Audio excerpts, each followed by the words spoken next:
이 시간 우리에게 주시는 하나님의 말씀은 구약 성경 출애굽기 4장 1절로 5절의 말씀입니다.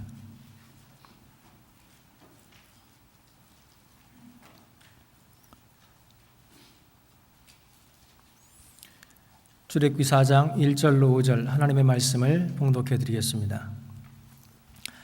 모세가 대답하여 가로되 그러나 그들이 나를 믿지 아니하며 내 말을 듣지 아니하고 이르기를 여호와께서 내게 나타나지 아니하셨다 하리이다. 여호와께서 그에게 이르시되 내 손에 있는 것이 무엇이냐? 그가 가로되 지팡이니이다. 여호와께서 가라사대 그것을 땅에 던지라. 곧 땅에 던짐에 그것이 뱀이 된지라. 모세가 뱀 앞에서 피하매 여호와께서 모세에게 이르시되 내 손을 내밀어 그 꼬리를 잡으라. 그가 손을 내밀어 잡으니 그 손에서 지팡이가 된지라. 또 가라사대 이는 그들로 그 조상의 하나님 곧 아브라함의 하나님, 이삭의 하나님, 야곱의 하나님 여호와가 내게 나타난 줄을 믿게 함이니라 하시고, 이 시간 손동원 교수께서 나오셔서 뱀의 꼬리를 잡으라 라는 지하의 말씀을 전해주시겠습니다.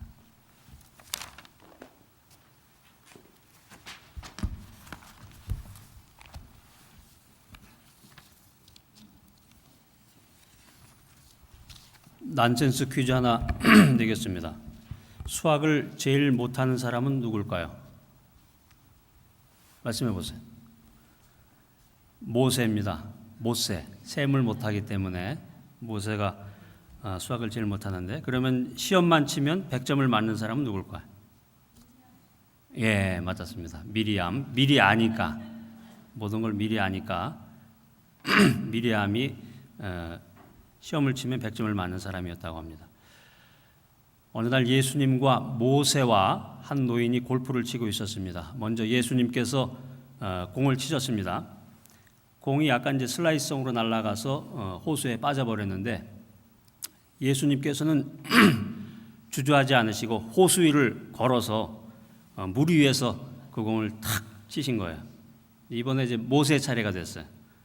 모세가 힘껏 티샷을 착 하고 날렸는데 공이 슬라이스성으로 날아가더니 다시 그 호수로 그냥 빠져버렸습니다. 모세는 그 호수 앞에 이르더니 그 호수의 물을 쫙 갈라버린 거예요. 그리고는 갈라진 그 호수 바닥으로 가서 그 공을 찾아서 힘껏 쳐서 그 온그린에 성공했습니다. 이제 마지막 노인의 차례가 됐는데, 그 마지막 남은 그 노인도 티샷을 날렸습니다. 그런데 노인이 친 공이 힘없이 날아가더니 그 모세와 예수님이 공을 빠뜨렸던 그 호수에 공이 빠지고 말아버렸어요. 그런데 여기에 놀라운 일이 생겼습니다. 그 공을 물속에서 그 럭비공만한 그런 붕어가 그걸 확 삼켜버린 거야. 그 붕어를 또 지나가던 독수리가 그 붕어를 확 물어버렸어요. 그래가지고 그 독수리가 그린 위를 쫙 독수리가 날아가다가 붕어가 그냥 깜짝 놀래가지고 그 골프공을 떨어뜨리는 순간 그 공이 떼굴떼굴 굴러가지고 홀컵으로 들어갔습니다. 정말 기가 막힌 홀인원이 된 겁니다. 박수 한번 치세요. 이걸 지켜본 예수님께서 그 노인에게 뭐라 그랬냐면, 아버지 제발 골프 좀 정상적으로 치세요 그랬대요. 그래서 유머는 사람과 사람 간의 그 거리를 좁혀준다고 그래요. 대화의 분위기를 밝게 해주고 마음의 여유를 준다고 합니다. 우리 옆에 계신 분 한번 얼굴 좀 쳐다보세요. 거리가 좁혀졌는지 유머를 통해서. 하나도 좁혀지지 않았어요? 모세는 젊은 시절에 애굽의 왕자였습니다. 인간적인 힘으로 히브리 백성을 구원하기 위해서 나섰다가 실패하고 도망자로, 살인자로 미디안 광야에서 40년을 보낸 사람입니다. 이제 나이가 80이 되어서 늙고 힘없는 모세가 되었습니다. 처가살이를 하면서 자기 양도 아닌 장인 이드로의 양을 치는 아주 서글픈 신세로 변모해 버리고 말았습니다. 그런 모세를 오늘 하나님께서 찾아오셔서 젊은 시절에 모세가 이루고자 했던 그 이스라엘 백성의 구원의 임무를 새롭게 맡기십니다. 모세가 이렇게 얘기합니다. 하나님, 저는 법적인 자격이 없는 살인자입니다. 저는 육체적인 능력이 없는 나이 80입니다. 그리고 비전을 잃고 과거에 묻혀 사는 광야 생활 40년째입니다. 뭐 이런저런 핑계를 대면서 피하려고 하는 모세에게 하나님이 도전적으로 이런 질문을 합니다. 내 손에 있는 것이 무엇이냐? 모세는 새삼스럽게 자신의 손을 바라보았습니다. 거기엔 그의 손때 묻은 초라한 나무 막대기 한 개가 들려 있었던 것입니다. 오늘 성경이 저와 여러분에게 들려주는 첫 번째 도전은 내 지팡이를 던지라 하는 것입니다. 오늘 본문 말씀 3절에 보면 그것을 땅에 던지라 라고 성경은 기록하고 있습니다. 그 말씀에 따라서 모세가 들고 있던 지팡이를 땅에 던졌습니다. 그러자 그것이 곧 뱀이 되었더라 라고 성경은 이야기합니다. 영어 성경 NIV에 보면 뱀을 스네이크라고 표현했습니다. 킹 제임스 버전에 보면 뱀을 설펀트라고 표현했습니다. 스네이크라고 하는 것은 이제 뱀에 대한 그 일반적인 통칭을 이야기하는 것이고, 설펀트라고 하는 것은 독뱀을 이야기하는 것입니다. 모세가 지팡이를 땅에 던져서 변한 뱀은 독뱀이었습니다. 이것은 모세의 손에 들려 있었던 그 지팡이의 그 실체가 무엇이었는가 하는 것을 보여주는 것입니다. 그것은 본래의 모습을 숨기고 있었던 독뱀이었습니다. 사실 우리가 별 생각 없이 우리의 과거의 경험과 과거의 지식을 가지고 지식을 지팡이처럼 의지하고 우리가 인생을 살고 있지만 사실 알고 보면 우리는 독뱀을 쥐고 인생을 사는 것입니다. 강남 테헤란로의 사무실에 전화를 걸어서, 강남 테헤란로 하면 이제 우리나라의 그 제일 앞서 나가는 그 사무실들이 있는 곳인데, 거기 전화를 걸어서 야 들통났다 이 한마디 하면 다 도망간대. 사람들이 한번 해보세요. 도망가는지. 사람들이 의지하는 것이 다 다르다는 거죠. 지팡이는 의지하는 것인데 우리가 의지하는 것이 돈이 있고 권력이 있고 명예가 있고 지식이 있고 건강이 있고 또 가족이 있고 또 친구가 있습니다. 이것 없으면 안 돼. 이렇게 얘기하는 게 우리 인생의 지팡이입니다. 여러분들이 인생에서 의지하는 지팡이는 뭡니까? 두 번째 성경이 우리들에게 들려주는 도전의 메시지는 뱀의 꼬리를 잡으라 하는 거예요.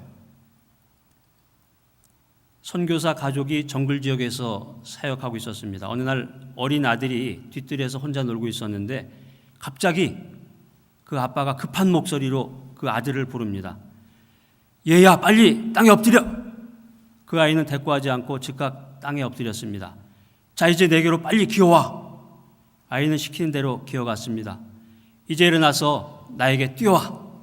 그 아이는 아빠의 품으로 달려와서 안겼습니다. 그리고 나서 자기가 놀고 있던 그 나무를 이렇게 쳐다봤어요. 그랬더니 거기에 길이가 5m나 되는 무서운 독사가 나뭇가지에 매달려 있었던 겁니다. 만일 그때 그 아이가 아빠에게 짜증을 내면서 아빠 지금 놀고 있는데 제가 지금 당장 가야 돼요 하고서 시간을 지체했다면 어떤 결과가 일어났을까요? 오늘 성경 말씀은 한 가지 흥미로운 사실을 우리들에게 전하고 있습니다. 하나님이 모세에게 그 지팡이를 땅에 던지라고 하자 지팡이가 변해서 뱀이 됩니다. 그런데 모세가 얼마나 놀랐던지 뱀을 피하며 몸을 움츠렸다고 성경이 기록하고 있습니다. 어떤 주석에 보면 도망갔다는 표현으로 해석하고 있는데, 출애굽기 4장 4절을 보면 하나님께서 모세에게 이렇게 말씀하십니다. 내 손을 내밀어 그 꼬리를 잡으라. 여러분, 뱀은 머리를 잡아야 잡을 수 있는 거지 꼬리를 잡으면 1초 안에 그 뱀이 돌면서 뱀에게 물리면 바로 죽는 거예요, 사람이. 근데 하나님은 모세에게 뱀의 꼬리를 잡으라고 도전하셨어요. 모세는 40년을 뱀에 대해서 연구한 사람이에요. 광야에서 살면서. 그런 모세에게 하나님이 도전을 주시는 거예요. 내 말 들을래? 내 말 안 들을래? 하면서. 성경은 모세가 뱀의 꼬리를 잡으니 뱀은 모세의 손에서 지팡이로 변했다라고 기록을 하고 있습니다. 여러분 어떻게 생각하십니까? 뱀의 꼬리를 잡으라고 하는 그 하나님의 명령을 우리 인간의 머리로 이해할 수 없는 겁니다. 뱀의 꼬리를 잡으라고 하는 하나님의 명령을 인간의 의지로 순종할 수 없어요. 그런데 하나님은 모세와 같이 믿음과 순종으로 나오는 사람을 오늘 찾으신다라고 하는 것입니다. 하나님께서는 신령과 진정으로 예배드리는 사람을 지금 찾으십니다. 모세가 하나님을 만난 것이 호렙산 떨기나무 불꽃에서였다면 모세가 그의 온몸으로 하나님의 능력을 체험한 것은 다름 아닌 이 사건에서였습니다. 하나님은 구원자에게 표적을 주십니다.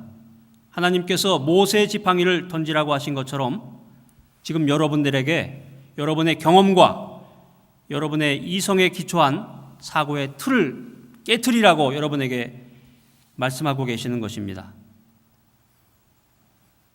우리가 믿음대로 살기 위해서는 내가 의지하는 지팡이를 버려야 됩니다.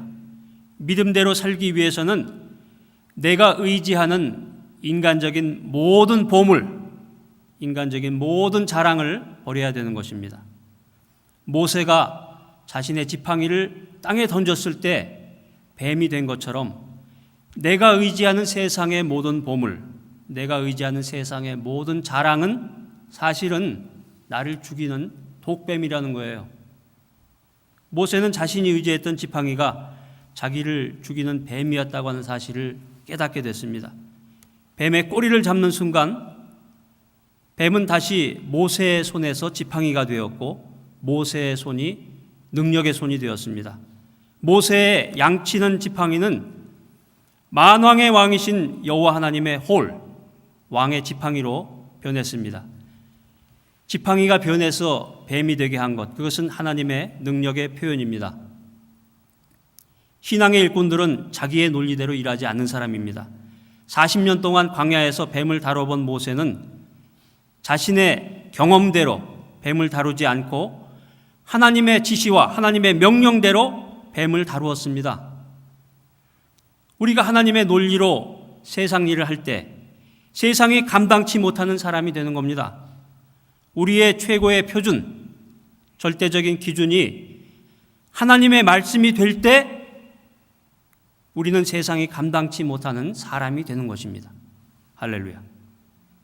내 머리로 하나님의 말씀을 판단하는 것이 아니라 하나님의 말씀으로 내 모든 것들이 판단되어져야 하는 것입니다. 거기에 하나님의 능력이 있고 거기에 하나님의 놀라운 지혜가 있는 것입니다. 성경이 우리들에게 들려주는 세 번째 도전은 하나님의 지팡이로 일하라 하는 것입니다. 출애굽기 4장 20절에 보면 모세가 그 아내와 아들들을 나귀에 태우고 애굽으로 돌아가는데 하나님의 지팡이를 손에 잡았더라 이렇게 기록되어 있어요. 여러분들 이제 오늘 이 시간 이후로 출애굽기 4장을 한번 연구해 보시기 바랍니다. 하나님이 모세를 부르시는 과정에서 모세가 주저하자 하나님은 모세에게 지팡이를 땅에 던지라고 했고 모세가 땅에 지팡이를 던지자 그 지팡이가 뱀이 되었습니다.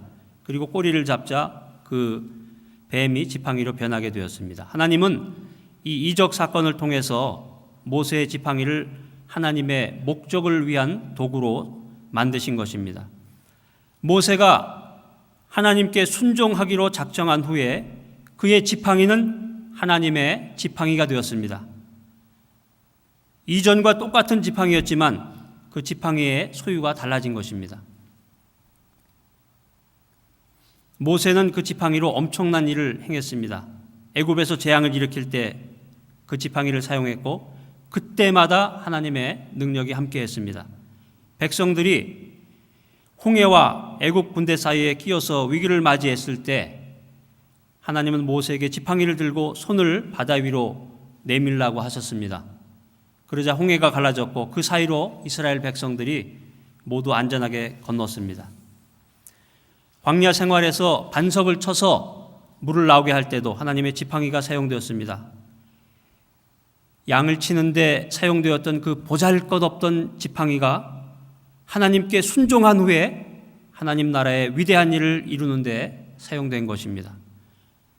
우리가 평범한 일상생활 속에서 내가 가진 보잘것없는 작은 것이 하나님의 나라와 하나님의 영광을 위해서 위대하게 사용되어질 수 있습니다. 우리가 하고 있는 일이 어떤 일이든지 간에 주님께 믿음과 순종으로 나아간다면 하나님은 얼마든지 나를 하나님 나라의 위대한 일에 사용하실 것입니다. 마지막으로 제가 김명사에서 나온 도나휴라고 하는 사람이 쓴 사막을 건너는 6가지 방법을 말씀드리겠습니다. 끊임없이 모양이 변하는 모래 사막에서는 지도가 아니라 내면의 나침반을 따라가라. 오아시스를 만날 때마다 쉬어가라. 더 많이 쉴수록 더 많이 갈 수 있다. 3번째는 정체 상태에 빠지면 자신만만한 자아에서 공기를 조금 빼어내야 다시 움직일 수 있다. 4번째는 사막을 건너는 것은 고독과 외로움, 다른 사람과 함께하는 것 사이에서 춤을 추는 것이다.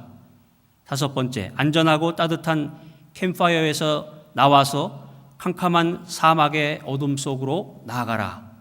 마지막 6번째는 열정을 가로막는 두려움과 불안감의 국경에서 멈추지 말아라는 것입니다. 사실 최근에 뉴스에 보니까 어떤 분이 그 책을 읽고 그 사막으로 들어가서 그 체험을 하려고 그러다가 그 5m 되는 밑에 낭떠러지로 떨어지면서 다리가 부러졌는데 사막을 기어가지고 다시 살아났다고 그러죠. 뉴스에 난 것 같아요. 모래 사막에서는 지도가 아니라 내면의 나침반을 따라가라는 말처럼 우리들의 인생 가운데서 내가 의지하는 것을 버려야 산다는 것입니다. 그것의 정체는 다름 아닌 독을 품은 뱀입니다. 내 인생의 길이요, 내 인생의 진리요, 내 인생의 생명 되신 예수 그리스도를 믿는 것이 인생의 참다운 의지가 됩니다. 사막이라는 인생길을 안전하게 건너기 위해서는 내가 살아가며 의지하던 모든 삶의 방식을 버려야 합니다. 하나님의 방식으로 인생길을 걸어갈 때, 하나님께 순종할 때 하나님께서 나에게 길을 열어주신다라고 하는 것입니다. 믿음 안에서 인간의 어리석은 고정관념을 깨고 뱀의 꼬리를 잡을 때 우리들에게는 새롭고 보장되고 안전한 미래 사회가 열리는 것입니다. 기도하겠습니다. 하나님 아버지, 내가 의지하는 모든 것을 버리게 하소서. 말씀이 기준이 되어 하나님의 방식대로 인생길을 걸어가게 하소서. 오직 믿음과 오직 순종으로 하나님 나라의 위대한 일을 감당하게 하소서. 예수 그리스도의 이름으로 기도합니다. 아멘.